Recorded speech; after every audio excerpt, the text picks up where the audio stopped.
Let me welcome everybody. Welcome to the forum. My name is Brian Alexander. I'm your host, cat herder, and organizer of the event. And this week we have a great guest with a fantastic topic I'm really looking forward to diving into with you. So before we begin, let me introduce the forum and explain where it came from, how it works, who funds it, and then we'll introduce this week's guest. So to begin with, you should know that the forum is a conversation-based event. This is a discussion-based platform where we converse together about the subjects that are changing American higher education and the world. And it came out of the Future Trends in Technology and Education report. The FTD Report is a monthly trends analysis that looks at about 86 trends that are reshaping higher education. If you haven't seen that yet, just go to ftde.us. You can sign up for more. Now, the FTD Report and this forum are together part of a larger project called the Future of Education Observatory. If you haven't seen that, you just go to futureofeducation.us. That includes this forum, it includes the FTD report, it also includes a blog, it includes a bookstore and a book club and more beside. It's kind of ongoing, continuous, open, multimedia and multimodal attempt to try to grapple with and imagine where higher education is going next. So go to futureofeducation.us if you haven't already seen it. Now, we can only do all this work with the support of some generous benefactors and supporters. So, here, Chris, let's go to the next slide, please. First, I want to thank NYSERNet from New York State. This is an organization that provides a whole series of connectivity services to that state's colleges and universities. They do great work, and I'm really grateful to them for their support. I'm also really grateful to Shindig, because as you can tell, Shindig makes available this technology we're using now. So let me just walk you through it so you can see the different ways you can interact.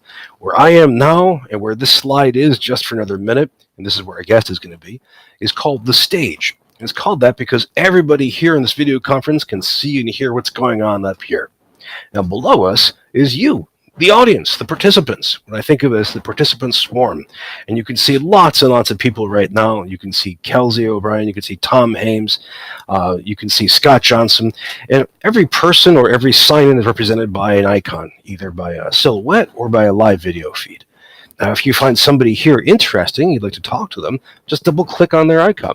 And if their mic and camera are working and they feel like talking to you, your two icons will click together like Legos. You can have your own private audiovisual conversation, which is pretty neat.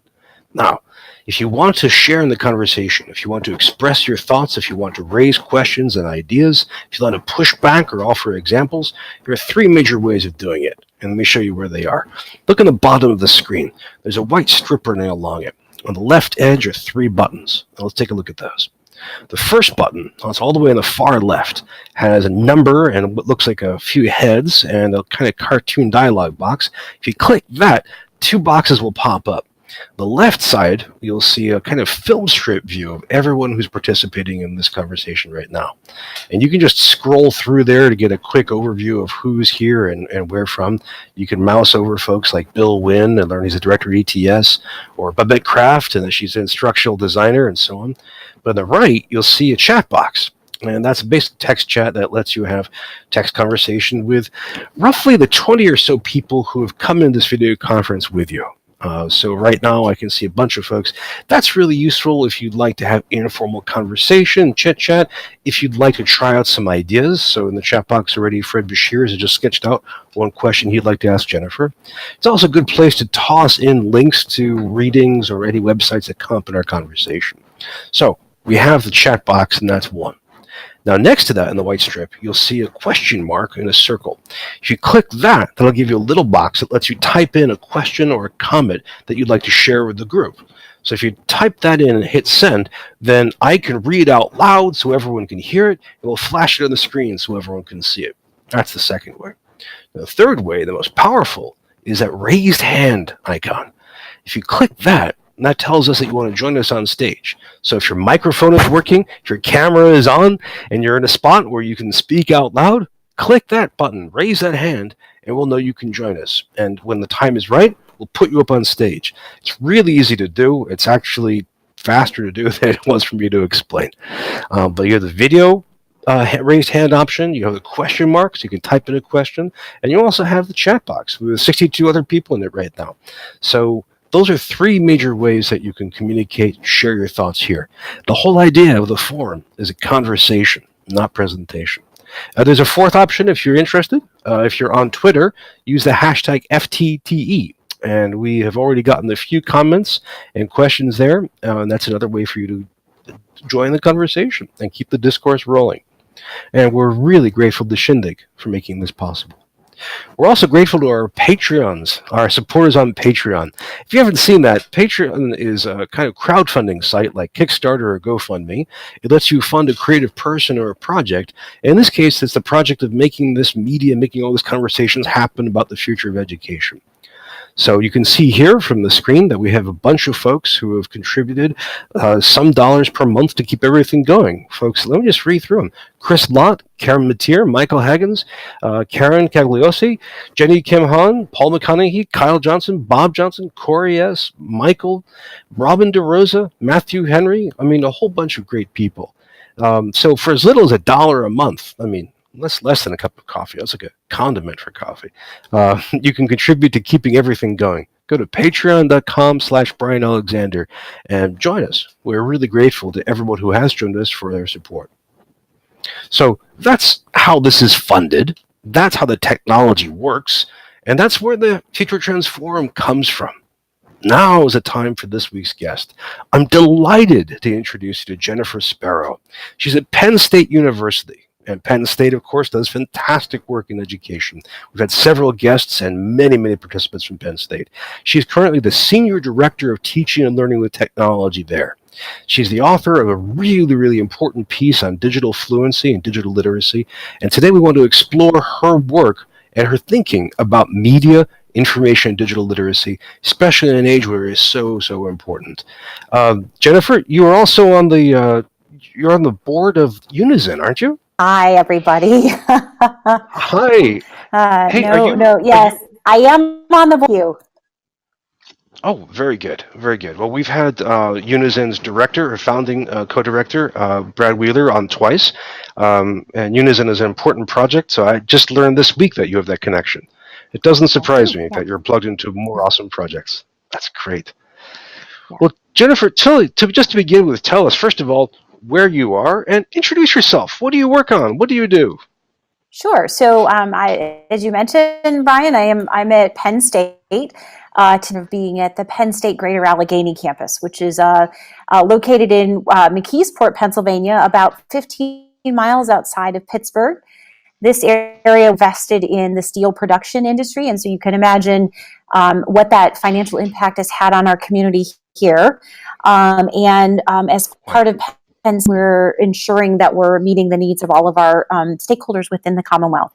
And so today is a particularly good day for us because we have been working with this campus, with our Vice President for IT, and with the Vice President for the Commonwealth campuses Fluency initiative about how do we prepare our students to be 21st century digital citizens. So whether that's for the workplace, if they're going to be, if they're going to be change makers in this world, how do we give them the knowledge, skills, and abilities to leverage the technology tools to do what they need to do, and in fact, for jobs. Well, it's a huge, huge topic, and I'm really, really grateful that you're thinking about this and working about this and that you can join us. So, friends, I'm going to dive in with a couple of quick questions, but if you're new to the forum, please know that you get to drive the questions and conversations that happen. And so if you have anything that comes up, if you're curious about what does digital literacy mean, if you're interested in the specific ways of supporting it, please bring up your questions and comments. I have a whole ton to ask, but this show is yours. I'm just the MC. So to get things rolling a bit, let me just ask, there's a kind of history of literacies in the past couple of generations. Back in the 60s and 70s, we had media literacy, which we still do. Mm-hmm. Starting in the 80s, librarians gave us information literacy. And now we have the idea in the 21st century of digital literacy. So if I could ask quickly, how do you define digital literacy, and how does it integrate those other forms of literacy, media, and information? You have 30 seconds. No, it's I should be able to get it to that, right? So I talk about it enough. So no, I think part of what you and I have discussed before, Brian, is that, I've actually on a worldwide campaign to change the discussion from literacy to not just thinking about digital literacy, but digital fluency. And I'll define that for everybody. This is Jennifer Sparrow's definition, not anything that's been blessed, but one that I think makes sense for the work that we're doing today in higher ed, particularly with the technology tools that we're doing. So when I think about literacy versus fluency, hands too much, everyone, sorry. I am a hand talker. I know some folks in the audience here, they'd not be surprised by that. When we talk about literacy in terms of learning, right, we think about the ability to read and write in that language, right? And so if we think about digital literacy and what we talked about in the late 90s, early 2000s, this digital literacy was, how do I use the tools, right? This is how I log onto the internet. This is a mouse. I mean, if we're talking about the late 90s, turn on the computer. This is how you get to a website. And what we're talking about when we're thinking about foreign language learning and we're talking about fluency, so if you're fluent in a foreign language, you're able to be a creator of conversation. You can write a story. You can write a poem, right? You can activate a movement. And so when we talk about digital fluency, this is really about knowing how to leverage creators of new knowledge. And so for me, this is the next step in, right? A literacy understands that we know how to use these tools, and we can come back to the big, in this era of fake news, right? I know how to publish something. Anybody can get something published online, right? It's clear every single day when we see the tweets that they're coming out to do this. But how do we start to evaluate and leverage what we're reading? Is this true? Is this not true? Where is the source coming from? Become my creator of own knowledge from that knowledge. And so I think for me, it's the next step in this evolution of we're thinking about literacy as the basic skills. Now the fluency, we leverage this to think about what are the big problems we need to answer. How is the technology? What's the potential with it? And sometimes what the potential of it is that it can do. So I don't need to be a data scientist, but I need to know how to ask the right questions of the data scientists so that they can work their magic on the technology. So that's been my crusade around digital fluency. That was a little more than 30 seconds. But I think thinking about digital fluency as a broad umbrella, we need to be thinking about and preparing our students to be, again, 21st century digital citizens. And we know, lots of stories out there. The Institute for the Future comes that we know that our employers are looking for, and not that higher ed is solely about getting employment at the end. Although if you talk to our students, 98% of them do want to have a job, finish college.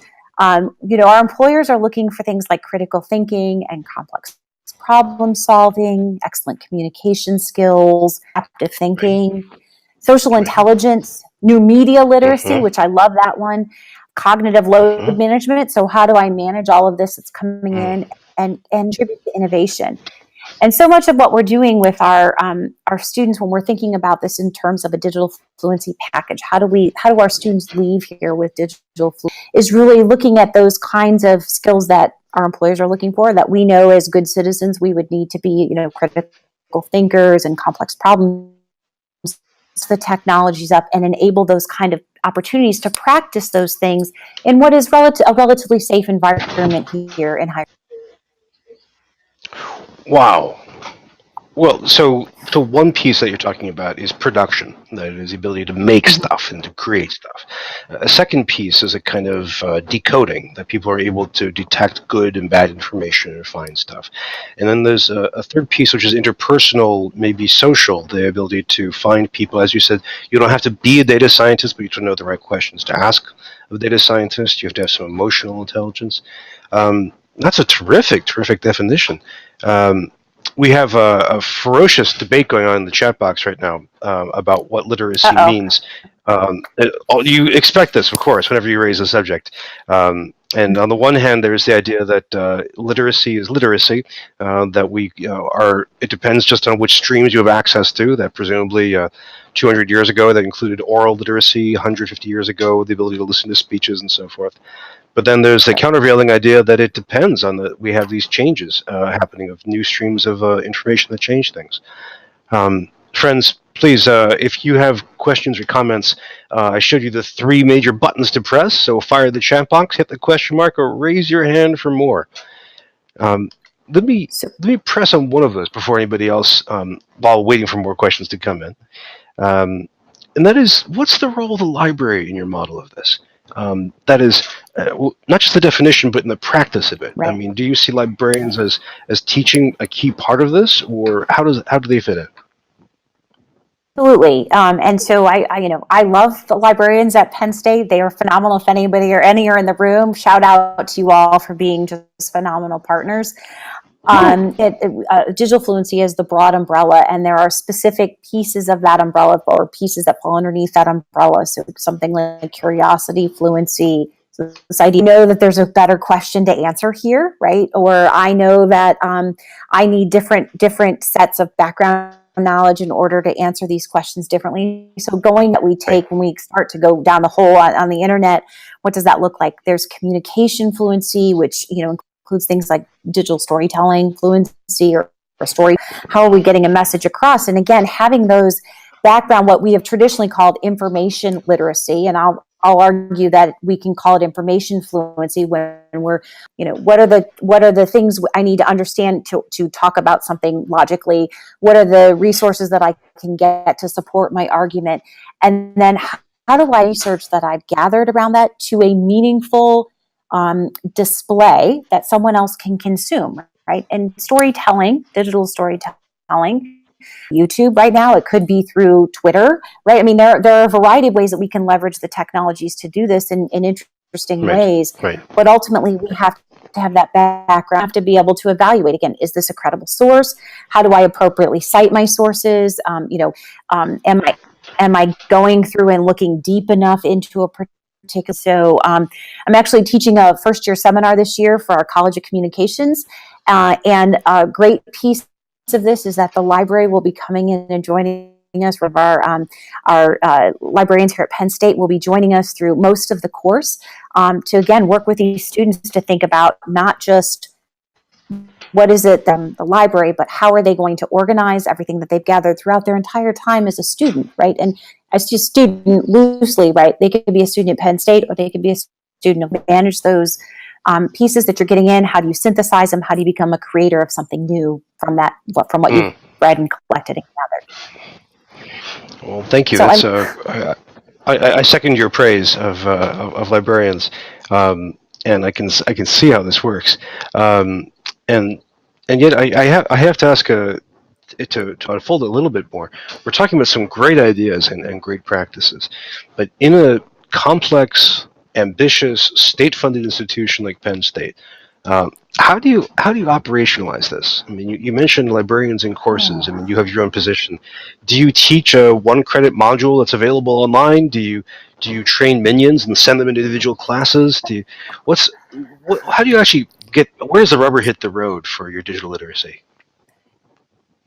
So in sort of 3 places. The first one is sort of at the highest levels of the institution, right? So the president, the provost, the deans of the colleges, the campuses here. And again, we have 24 campuses. We are one university, geographically diverse in a giant U shape around the state of Pennsylvania.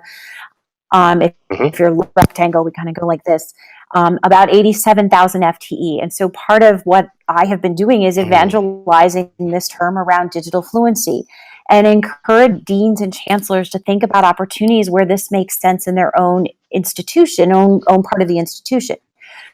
So, for example, this Greater Allegheny campus, the speech, we did a day-long discussion on what we could do differently. It was an ideation session on what we could do differently for her students here at the Greater Allegheny, and along with some work with some one-to-one device deployment, are really able to pull that piece together around what does it mean for students here. And again, it's a disease that fall underneath this umbrella of digital fluency. So at the highest levels, I'm talking about it. I have my boss train, and he will tell you, like, in the most the nice time he says digital literacy, I said, no, it's digital fluency every single time. And now he just says digital fluency. And so it's great. So as we're talking about this as a campus, we're there.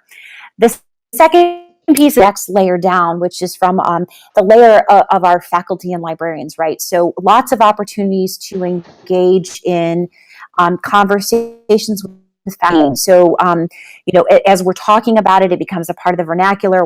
We've got articles out about this. We're discussing it on campus. The deans and chancellors make it meetings, but it's really about the personal relationships we have with people. So when we have faculty come in and say, gosh, we're looking to do something different, we want every student at seminar in the College of Education, for example, to have a digital fluency component, right? And again, it varies based on what the needs of the students are. And so we're in those modules. So we have been very successful in doing a digital storytelling piece. We have the One Button Studio started here at Penn State. If we had been smart, we would have a One Button Studio from Penn State. So even if you were at Ohio State or any of our other colleges across the United States, this is the Penn model. We're able to deploy that innovation at scale. And so how do we support that? And how do we support it at the lowest barrier of entry possible for our faculty to be experts in iMovie or Final Cut? They can say, I just want to do something different. I want my students to talk about their research differently. I want them to tell a experience that they've had. I want them to do something else. Let's say this communication fluency that we want them to have that demonstrates, sort of good oral and written communication. Students can do it via blog. They can do it via an email, a video. They can do it via email, I suppose. But the idea really is here is we provide this to do that. So good models for scaling. We have our Maker Commons, which is physically located at our University Park campus, which is sort of the dead center of Pennsylvania. If you're, they joked with me when I got here, it's equally inaccessible from everywhere. So we are 3.5 hours from everywhere, or just about everywhere. So Pittsburgh, New York City, right? Buffalo. So the idea is that the Maker Commons, while the physical space is located at University Park, we're leveraging the printers. We have little bits that are rapid prototyping tools, and the idea being that students don't need to come here to watch a 3D print happen. It's like watch eye, right? But we can have this farm. It gets farmed out as soon as we pull the prints off. We put them in a library loan, and they get sent off to the students wherever they are. Students who are located all over the world, and we do that with our little bits as well. And again, the faculty that are interested in this, we provide the lowest barrier of entry possible. They understand how to do 3D printing, how to do rapid prototyping, but we can bring expertise into their classes for a single class session, multiple class, full semester engagement. The second layer of this. The third layer is really around the students, right? And getting our students to say, we want these things. We want to leave with the skill that we're capable of functioning in the jobs that we're looking at, or the graduate school that we're looking to do. We want to show that we're other folks. And so how do we help them not only talk about what digital fluency is for them, but how do they showcase those digital fluency skills in ways that will help them stand at their institutions? One quick note. You said little bits. You mean those little robots? No, little bits look like they're rapid prototyping around circuits, but you don't have connected by magnets, and they look like little building blocks for the best Legos. Oh. They look like Legos, but they make circuitry happen. So if thank you. And so part of this is where are the partnerships from an operational perspective here at Penn State. The teaching and learning with technology team they're great at looking at the horizon and understanding sort of what's next. And then thinking about how do we bring what's next back in here and to match it to the needs of our faculty here at Penn State. That was my little question. My quick answer is, what a fantastic answer. You just outlined, I think, the most ambitious digital literacy, digital fluency project I've ever heard of in higher education worldwide. That's tremendous. Before I go further, we had a question from Fred Bashirs. Chris, let's see if we can beam him up on stage. This is always a dramatic moment. We have to, maybe we need some kind of like rising tone or the Star Trek transporter noise. Let's see if we can. Fred, how you doing? Fred!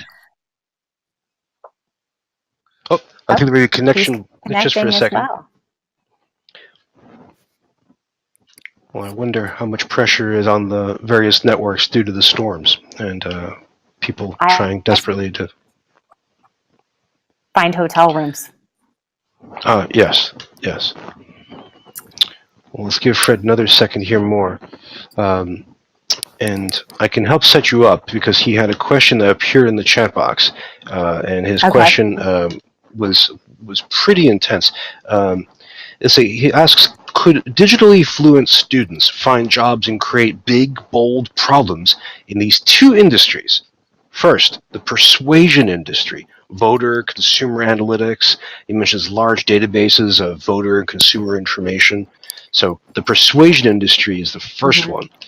And then, well, you can work on that. Then the second is the education industry. He asks about learning analytics. He also asks about databases of learner information policies, micro-targeted learning experiences, and so on.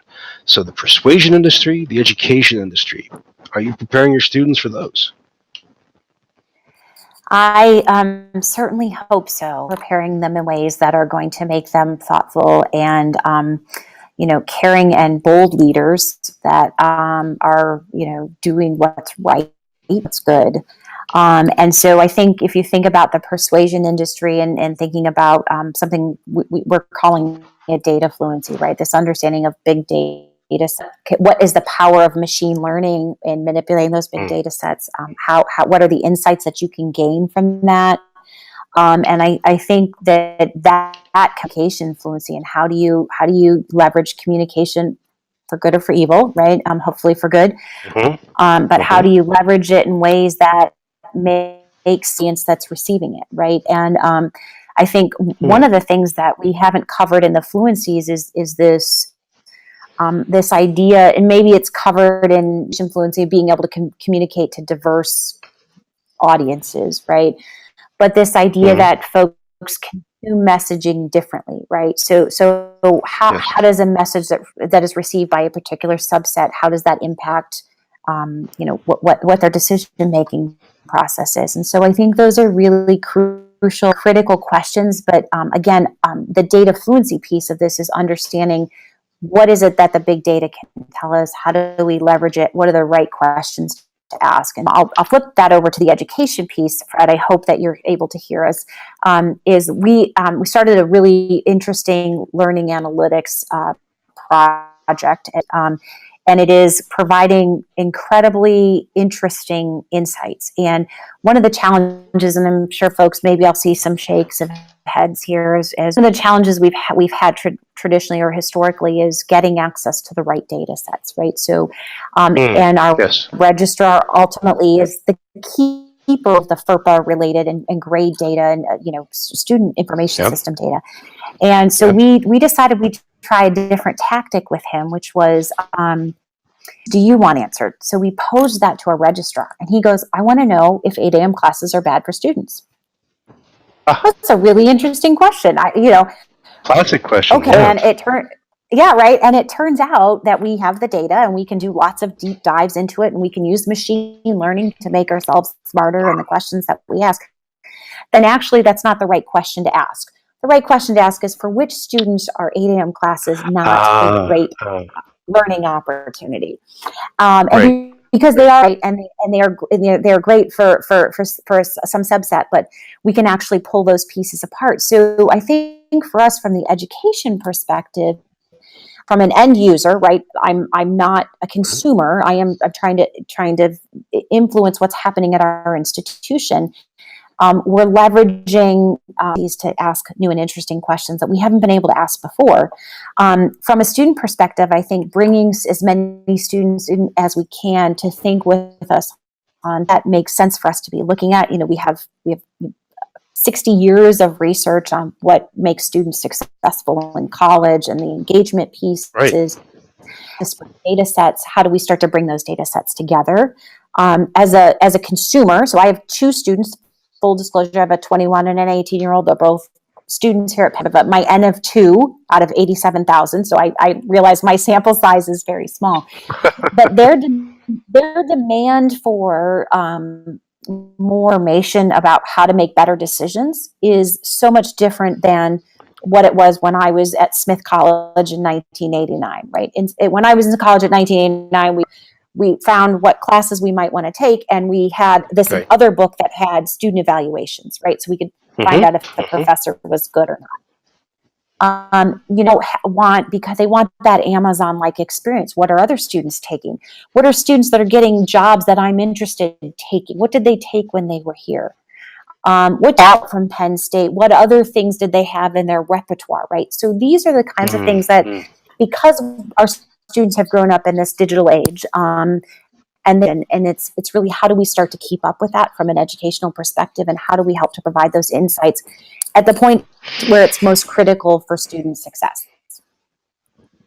So that really becomes an intersectoral, interprofessional policy issue that really has to come from the top down. Christopher, while I try to react to this, let's bring up.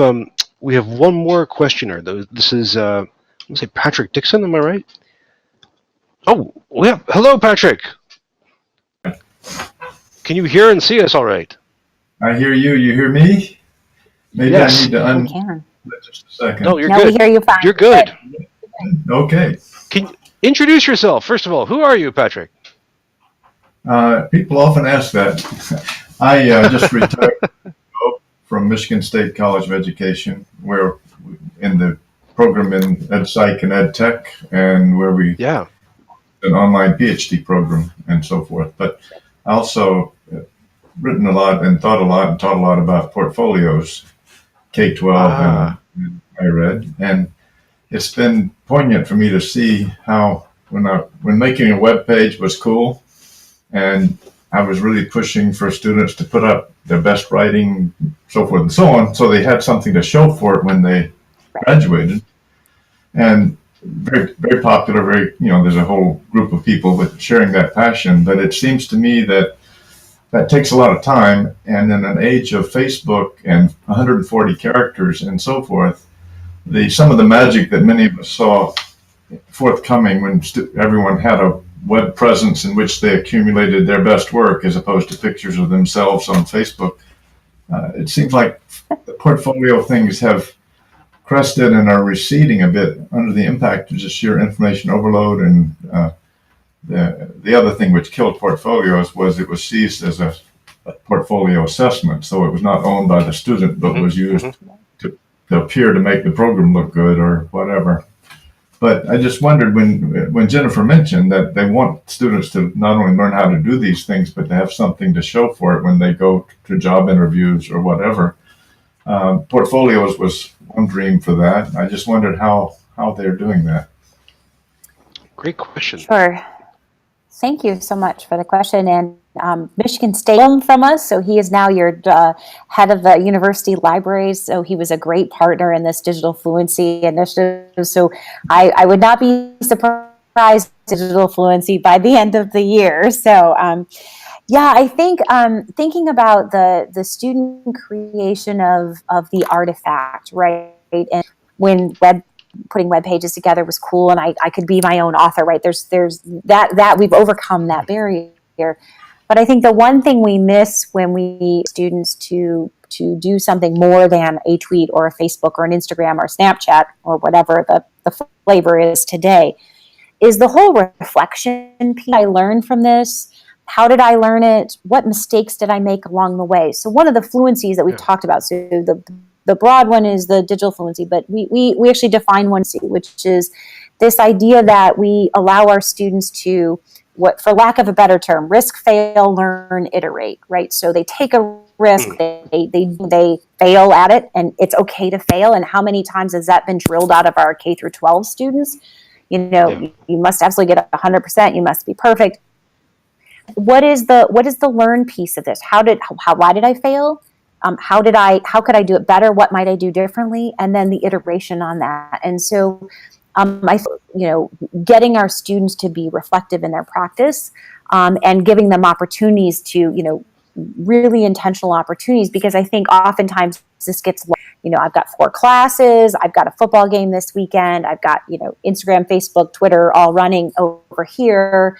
And I'm not necessarily taking that. We have to do that as professionals as well in the IT world, right? I mean, there are times when we just need to take a step back and say, what did we learn from this activity? Where were our failure points? Where could we have done better? I do think that, we're looking at tools for e-portfolio creation that are less about the assessment piece of it, but more about the student, the best of their work and the best of those reflection pieces. And I do hope that at some point our employers understand that part of being able to problems is having that point of failure, right? And understanding that I need to be able to pick myself up after that and have reflected on it and learned from it to move on. And so I think that an ongoing discussion as we talk with folks, we know for some folks that contributors to innovation was called out by future employers. Novel and adaptive things don't happen without lots of different opportunities to try that. So. Thank you. Good point. Well, it's a great question. Thank you so much, Patrick. As a University of Michigan grad, there's only so many good things I can say about someone from Michigan State. I need to apologize. My daughter went there. Oh, you have a mixed family, I understand. Thank you so much. Thank you so much. We have another question coming up from Kelly Walsh, and thank you, Jennifer. That was a rich answer. I mean, I'm really getting the sense from your answers to these questions that you're really maintaining a broad-based, very rich, very ambitious strategy for digital literacy at Penn State. Digital fluency, Brian. I'm like your provost. Well, Kelly, welcome. Hi, how you doing, Brian? Hi, Jennifer. Hi there. Well, it's good to see. We're trying something new this week, Kelly. We're having everybody introduce themselves very quickly when they ask a question. So tell us who you are. I am a CIO at the College of Westchester in White Plains, New York, where I also teach a bit. I also run the website emergingedtech.com, where I've been exploring the relationship between technology and education for about a decade now.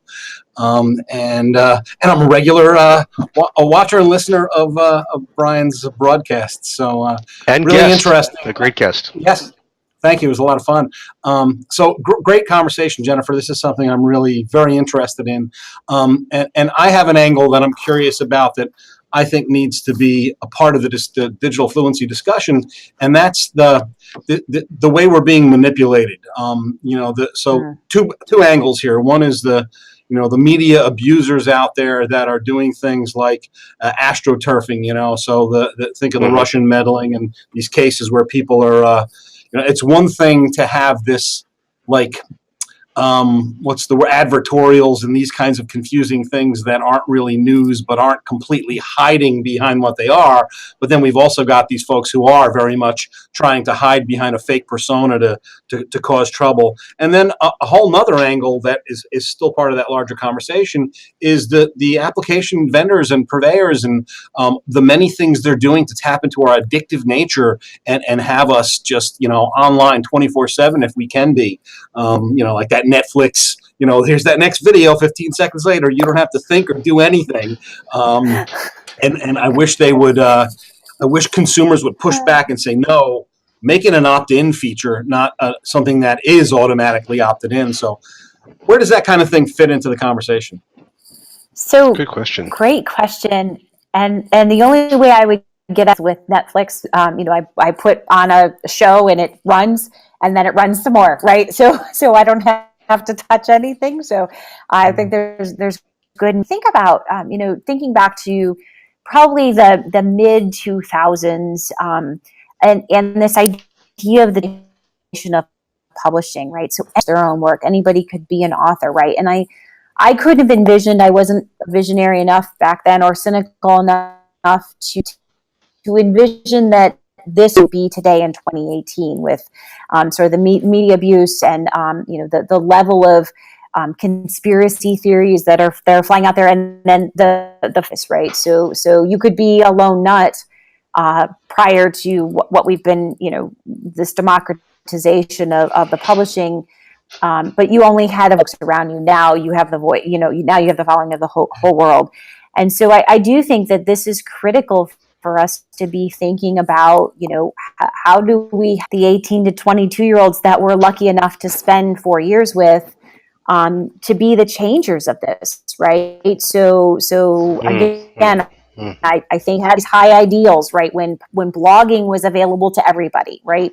When anybody could put up a website, these were really great, high, lofty pieces. People otherwise are now published, right? Books that wouldn't have made it to print because they started online and got a following, right? Are now in print, and people are successful with that. But now we have come up, and particularly I think the 18 to 22-year-olds and broader movement of resistance to this, right? I think they're going to understand, and we need to provide again the fluency skills that they can say the fluency is. I can understand what's being presented to me. I can understand that it's not all truth. When my mother-in-law sends me every sees online as truth, not fiction, right? I want to say, come take my class. We can figure this out together.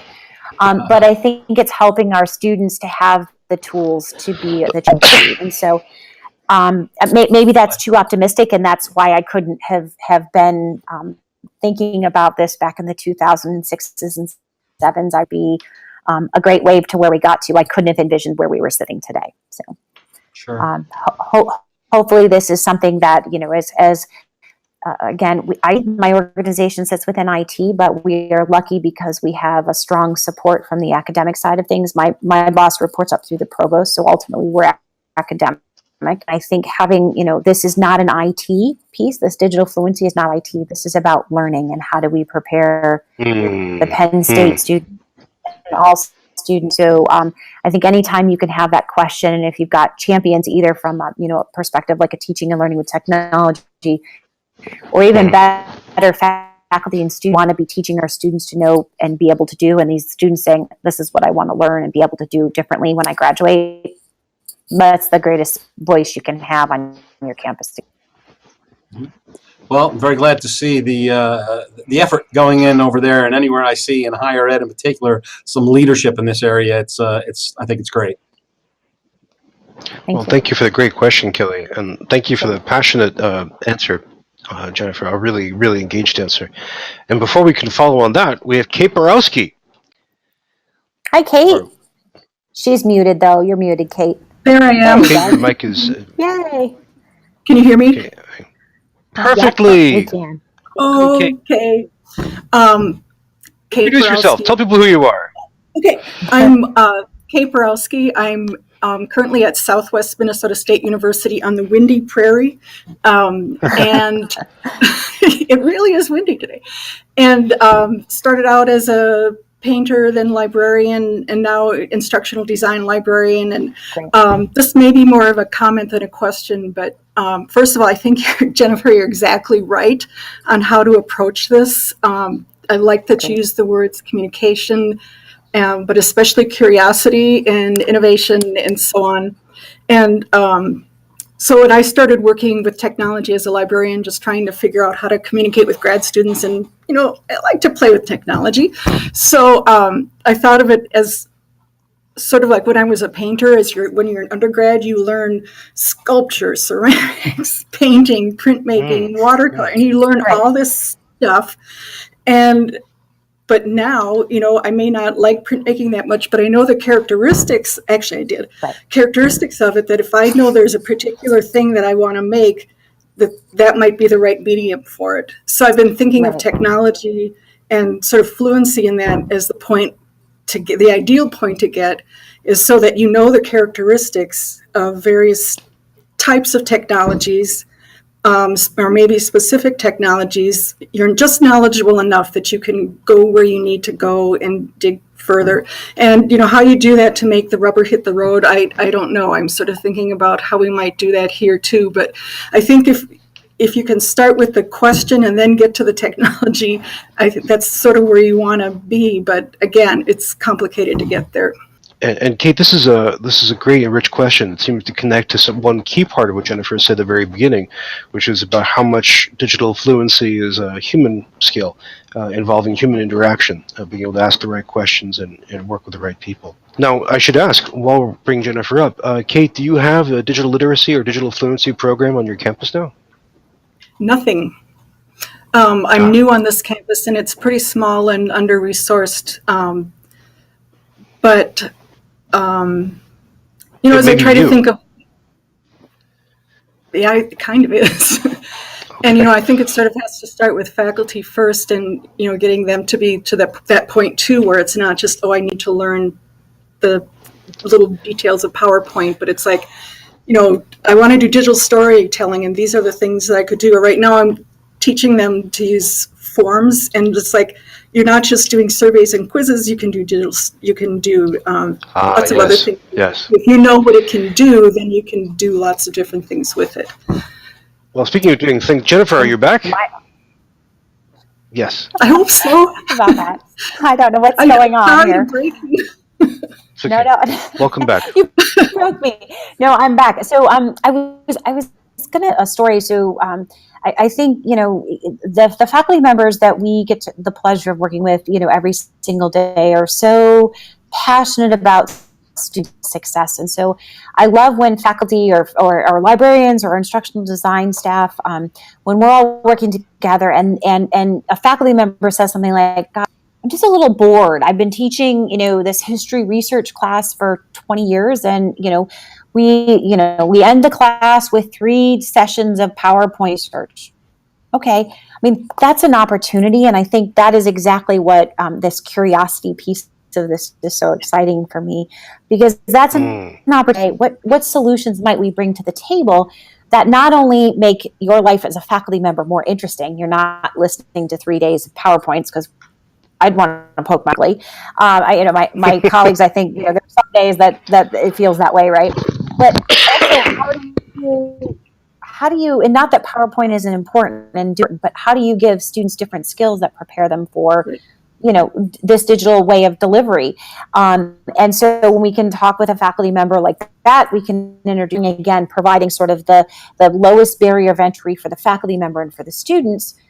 And when the faculty says about teaching again, and we, instead of 3 days of PowerPoints, we did 1 day of a film festival, and we had popcorn, and everybody shared this research, and they did it in really linked and meaningful ways, right? And so this transition from I'm getting up to give you a very flat presentation about what I learned to now I'm going to tell a digital story about what I've learned, right? And going through just the process of storyboarding, and what's the hook, and how do you conclude it, and what are the images and sounds that go along, emotive, right? So how do you move me? How do you make this meaningful to the listener or the watcher or the viewer?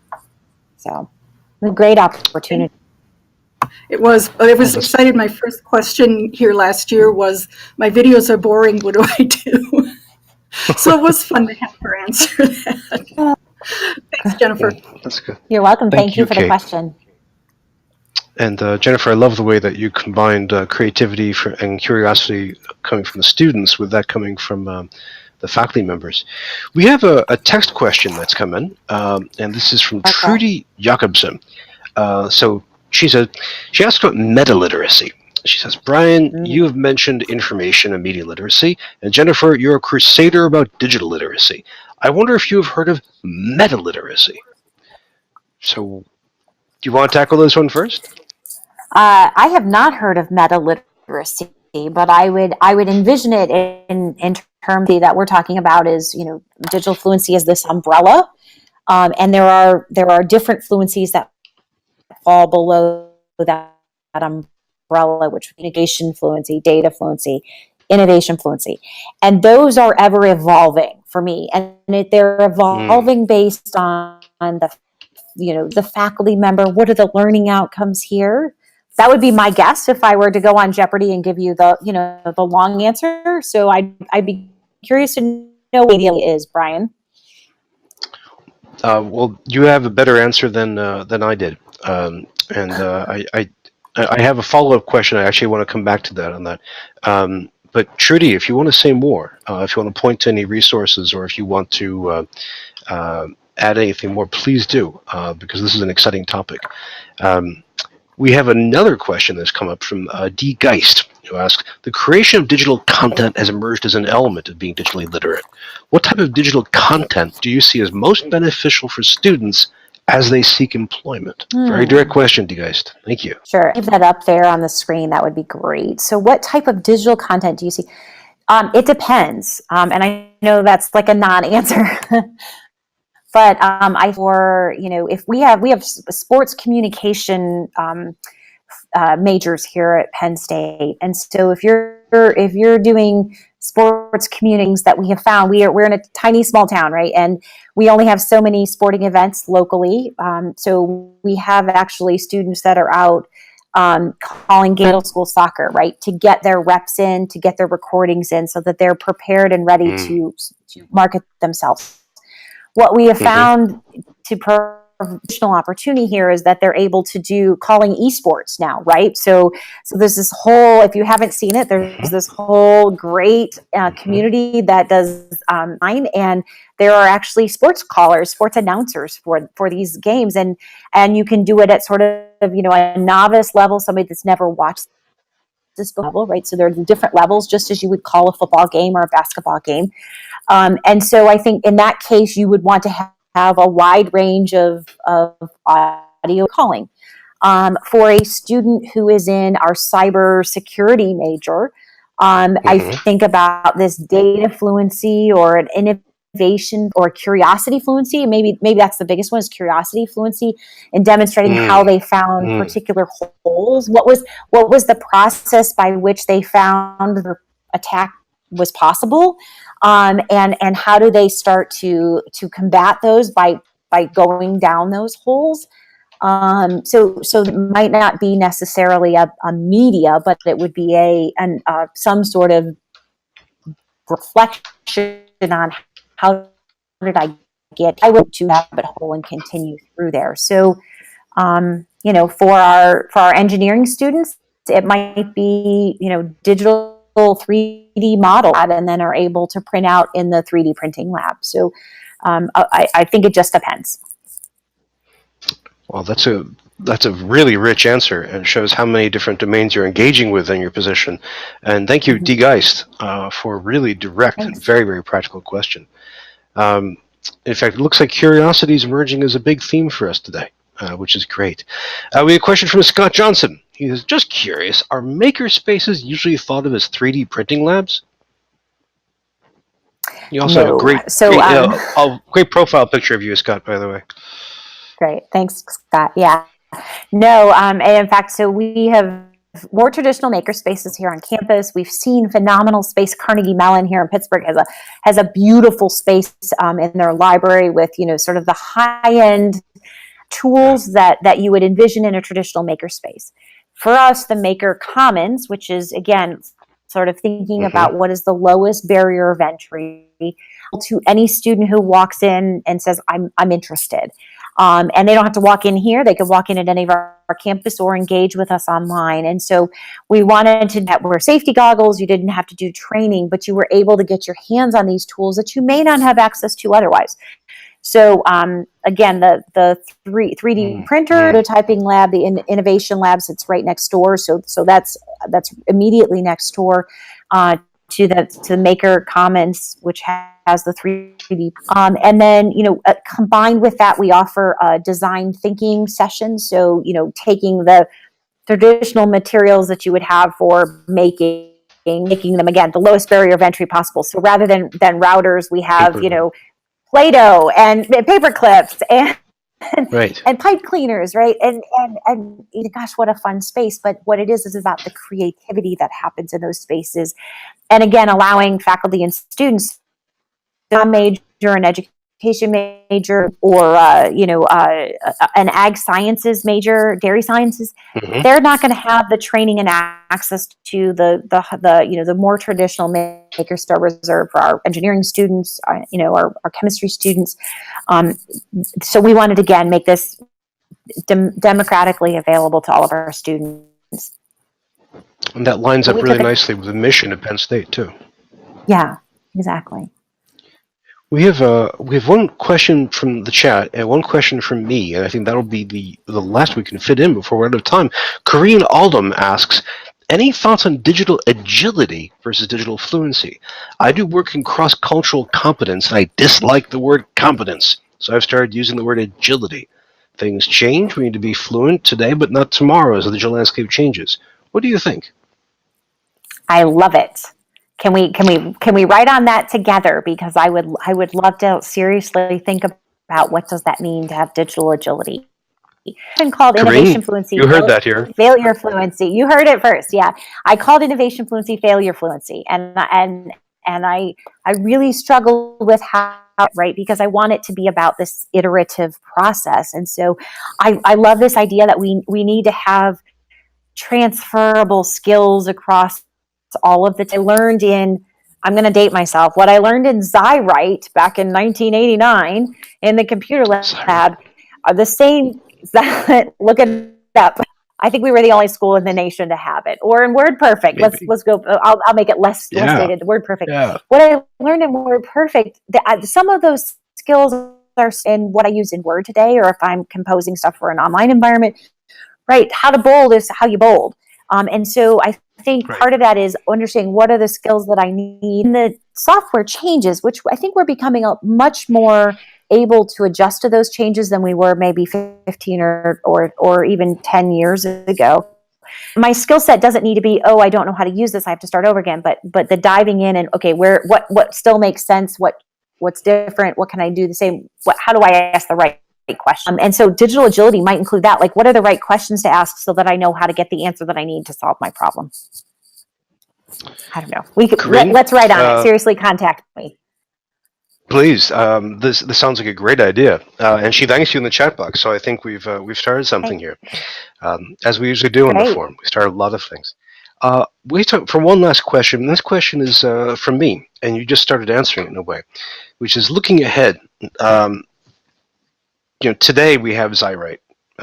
We have tools that we might not ever use again.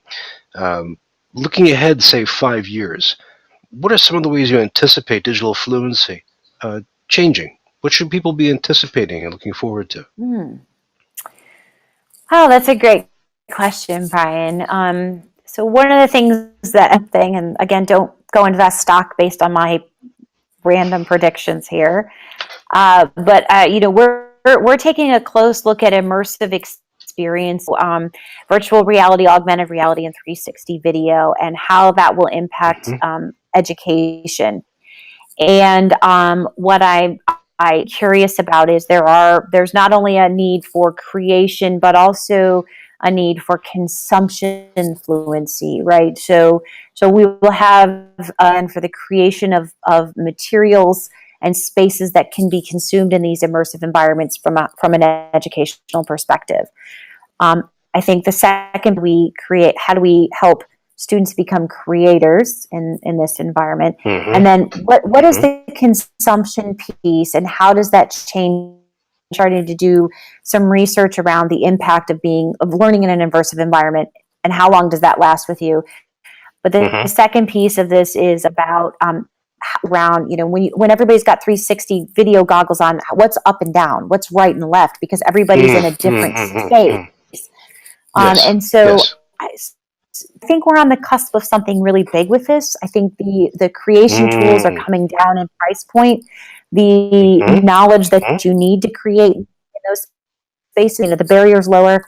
And so I think that will be something that we will have to think about as, I'm going to call it immersive fluency. Kyle Bowen and I have discussed this a little bit.